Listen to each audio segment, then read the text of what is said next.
नमस्कार, मैं हूं मनोज कुमार और आप देख रहे हैं सुबह सवेरा 24 न्यूज। मैं इस समय जागो के सचिव महेंद्र राजभर आज़ाद जिससे मैं बातें कर रहा हूं, वो इस समय घोसी में मौजूद हूं और वो इस समय यहाँ कुछ बैठक कर रहे थे। मैं उनसे कुछ बातें करना चाहता हूं।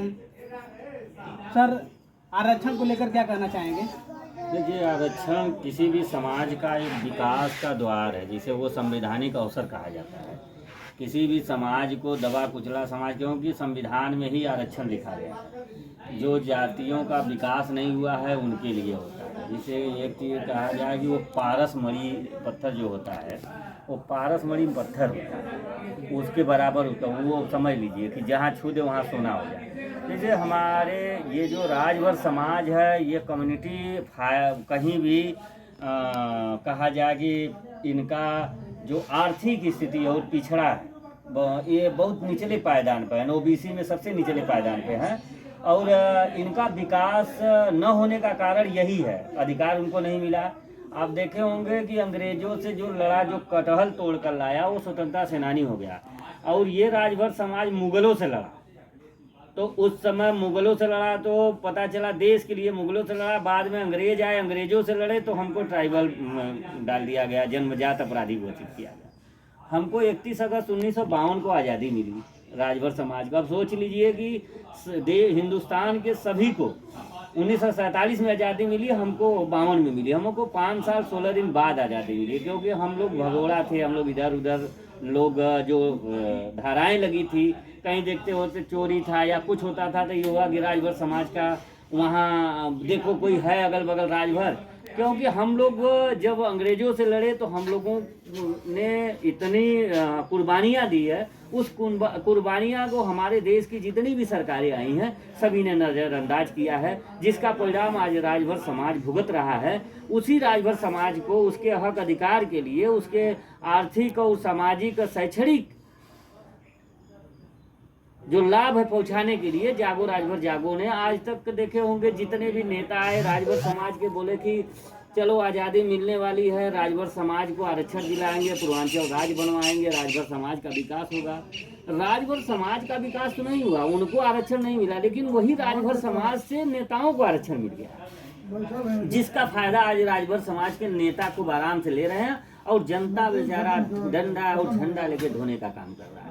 तो हम आरक्षण इसलिए मांगते हैं कि आज 77 साल देश आज़ाद हुए हो गया है, राजभर समाज का एक भी आईएएस इस भारतीय संविधान में कहीं नहीं है। कहीं उसको कहा जाए, लोग कहते हैं कि पढ़ा ही नहीं तो अवसर कहाँ से मिलेगा। उनको पता होना चाहिए कि पढ़ा है खूब अच्छी तरीके से, क्योंकि हमारे दीदी का लड़का जो दो बार निकाला है आईएएस और लास्ट में इंटरव्यू में छट गया है, बोला कि मामा अगर आरक्षण रहता तो आज हमको मिल जाता। दूसरी बात सबसे बड़ी उनकी परेशानी ये है कि राजभर समाज आर्थिक तंगी से जूझता है, क्योंकि हाई स्कूल इंटर के बाद वो अपने बच्चों को पढ़ा नहीं पाता है। पढ़ाने का कारण आर्थिक संसाधन हो गया। लोग कहते हैं कि हम फ्री में शिक्षा दे रहे हैं। आप स्कॉलरशिप की जो व्यवस्था है भाई है, पहले स्कॉलरशिप की व्यवस्था नहीं थी। तो आज भी तो इंटर हाई स्कूल पढ़ेगा तभी ना आप स्कॉलरशिप पे उसका एडमिशन कराएंगे। अच्छा, एक बात मैं आपसे पूछना चाहता हूँ कि जैसे बड़े नेताओं के बच्चे प्राइवेट स्कूलों में पढ़ते हैं, लेकिन गरीब बच्चों के बच्चे सरकारी स्कूल में, सरकारी स्कूलों की पढ़ाई भी इस समय वो बदतर होती जा रही है, इसके बारे में क्या करना चाहिए? देखिए, इसको सरकार को संज्ञान में लेना चाहिए। पहली बात तो जो सरकारी योजनाएं हैं, जैसे राशन कार्ड है, ये कर दे कि यूपी सरकार की, जैसे यूपी सरकार की स्कूल है, यूपी सरकार कर दे कि जो भी लोग अपने बच्चे को सरकारी स्कूल में नहीं पढ़ाएंगे उनको कोई योजना नहीं दी जाएगी। जैसे वो सरकारी वो यूपी गवर्नमेंट के नौकरी में उनको हटा दे, उनको जितनी भी योजनाएं हटा दिया जाए। जो भी डीएम हो चाहे वो चपरासी हो, सबके बच्चे के घर के बच्चों को अनिवार्य कर दिया जाए। दूसरी बात कि पूरे यूपी का एक ही किताब कर दे। ये जो लूट खसोट करने आए हैं इनके पर ये कह दे कि इनको कह दे शिक्षा में कि सीबीएसई बोर्ड हो, आईसीएसई बोर्ड हो, चाहे जो भी बोर्ड हो, ये बोर्ड एक किताब तय करे 11 साल के लिए। जैसे आईसीएसई बोर्ड है तो पूरे ऑल इंडिया का या पूरे यूपी का एक ही किताब होना चाहिए। आईसीएसई बोर्ड है तो एक ही किताब हो जाए और ये फीस तय करे, फीस तय करे कि 500 लेंगे कि 1500 लेंगे।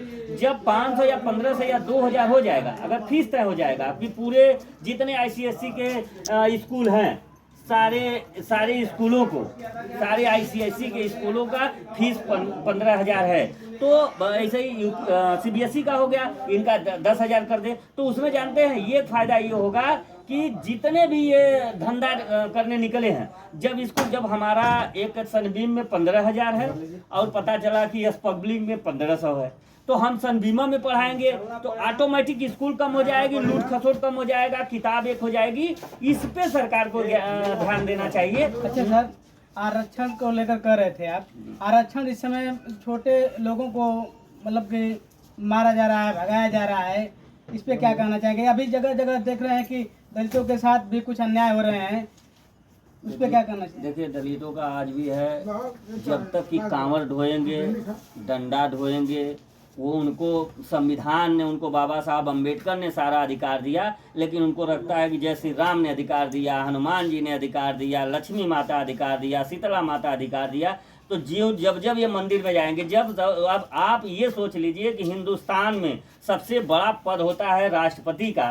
जब राष्ट्रपति को दर्शन करने में ये लोग रोकते हैं, अछूत मानते हैं, तो ये अछूत जाते क्यों है मंदिर मस्जिद में भाई? ये अपने, इनको तो संविधान खुद मिला है, बाबा भीमराव अम्बेडकर ने इनको अधिकार दिया है। जो इतने दिनों से संविधान में जो सुविधाएं इनको मिली है, वही सुविधाएं अगर ये यूज करते तो इनको न मंदिर जाना होता, न मस्जिद जाना होता। इनको ये लगता है कि भगवान जो है, भगवान एक आस्था है, भगवान धन नहीं देते हैं। आप उस पर आस्था रखिए, भगवान का नाम लीजिए, आपको चलना है। लेकिन असली भगवान तो इनके भीमराव अम्बेडकर जी हैं। ये तो दलित ओबीसी का सबसे बड़े भगवान वो है। कांसी राम जी हैं उत्तर प्रदेश भी और बिहार के, जो राजनीतिक चेतना ओबीसी दलित में लाए। तो ये अपने मूल भगवान को छोड़कर रेडीमेड भगवान पे जो जा रहे हैं, कहा जाए रेडीमेड क्या कहा जाए, जो कहा गया है कि इनको जिस भगवान में इनको अपना भाग्य देखना चाहिए, उस भगवान में नहीं जा रहे हैं। ये अन्य भगवान इनको, ये पत्थर के जो भगवान है उस पे इनको है, मानो जो इनको अधिकार दिया उस पे इनका ध्यान नहीं है। अच्छे, चुनाव के समय सभी पार्टियां, राजनीतिक पार्टियां आरक्षण को लेकर के कह रही थी कि आरक्षण खत्म हो जाएगा, लेकिन इस समय कोई पार्टियां आरक्षण के पर विचार नहीं कर रही हैं, इस पर क्या कहना चाहेंगे? देखिए, जिस देश में के लोग, जिस प्रदेश के लोग 5 किलो राशन को अपना भविष्य समझेंगे, उस देश में उनके सारे अधिकार का हनन होगा। आरक्षण जानते हैं, आरक्षण जो 3000 सालों तक ब्राह्मणों ने दिया और उस पे कभी भी इनका कोई ब्रेक नहीं हुआ। लेकिन 70 साल में संविधान, जैसे डॉक्टर विकास दिव्य कीर्ति जी कहते हैं कि 3 सालों तक ब्राह्मणों ने लिया, जिसका फायदा कोई इनको नहीं बोला। लेकिन आज 70 साल में, जबकि समाज का भी उत्थान नहीं हुआ, ये कहा गया था कि इनको 15 साल के लिए या 25 साल के लिए इनको आरक्षण दिया जाएगा। लेकिन उनका जब विकास हो जाता है, जब विकास इनका हो जाता है, तो इनको, जब उनका विकास ही नहीं हुआ तो 70 साल लगा। आप वही उनका अधिकार जो सचिवालय, न्यायालय, विश्वविद्यालय में अगर सारी जगह इनका बैकलॉग भर देते, सारी पूर्तियाँ हो जाती, तो आज इनकी जरूरत नहीं होती। तो एक प्रॉब्लम यही है। ठीक, बहुत बहुत धन्यवाद। मैं, आप लोग हमारी खबर को देखते रहिए, हमारे चैनल पर सब्सक्राइब करें और हमारे चैनल को शेयर करते रहें, लाइक करें और हमारे चैनल पर हर खबर को पाते रहें। हर खबर के लिए हमारे सुबह सवेरा 24 न्यूज़ चैनल को देखते रहें। तब तक के लिए धन्यवाद, नमस्कार।